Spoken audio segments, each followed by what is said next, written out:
السلام عليكم، مرحبا بكم جميعا. اليوم عندنا وصفة سهلة وبسيطة وتنفع للشتاء. هي شربة البطاطا بالجزر أو حساء البطاطا. إن شاء الله تجربوها الوصفة وتعجبكم. قبل ما نبدأ الفيديو ما تنسوش دعم قناتي باللايك والشير، واللي أول مرة يشوفني اسم قناتي مطبخ رسيس يشترك في القناة ويفعل الجرس. عندي مكونات الشربة. عندي بطاطا مقرضينها حوالي 4 حبات بطاطا، حبتين جزر او سفناري حتى هو مقطعينه رقيق، بصل مقطعينه رقيق حتى هو راس بصله كامله، 4 فصوص توم، كشيك زبده وحنستعملوا حتى الزيت، ملعقتين كبار دقيق. تو عندي طنجره على النار نحط فيها الزيت،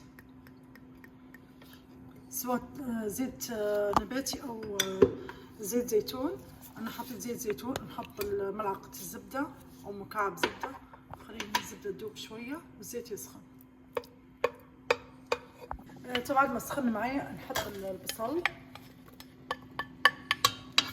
خلي البصل يشوح شويه معايا.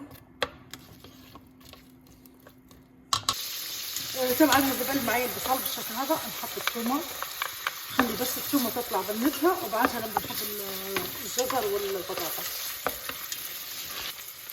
طبعا طلعت معايا بنت الثومه نحط الجزر. كنا الجزر حبتين، نحط البطاطا 3 حبات.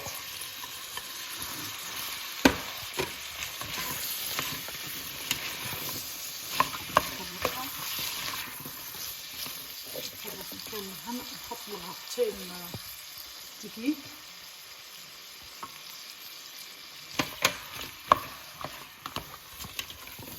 انا حطيت الدقيق حنحمصه معاها وبعدين نصب الميه.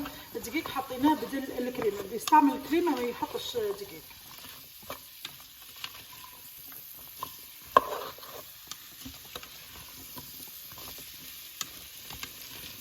نغطي عليها شويه ونخلي بس لين الدقيق تطلع بنت وبعدين نصب عليها الميه.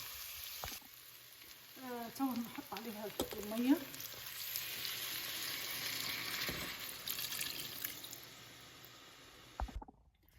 تو بعد مرقناها او صبينا لها الميه نغطي عليها ونخليها تطيب على راحتها. تو عندي الشوربه طابت بالشكل هذا شكلها. عندي حوالي ربع ربطه معدنوس او حزمه معدنوس، شبت نص معدنوس نحطها بالشكل هذا ونبدا تو نطحنها.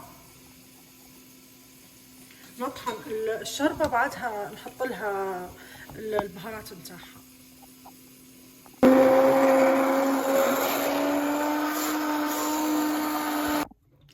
تو هذا الشوربه بعد ما طحناها عندي البهارات، ملح حسب الرغبه، ربع ملعقه صغيره بابريكا او فلفل احمر، ربع ملعقه صغيره فلفل اسود، ربع ملعقه صغيره كمون مطحون او كمون حوت، على راس الكشيك شويه كركم او ابزار، فلفل ابيض ربع ملعقه صغيره. نحرك المكونات هذه كلها مع بعضها، نخليها تسخن شويه تستخد النكهات وبعدين نصبها.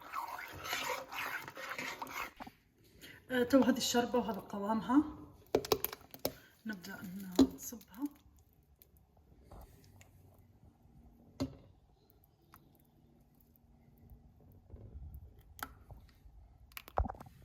وهذا الشكل هني هي بعد ما قدمناها، هذا قوامها وبالصحه والهنا.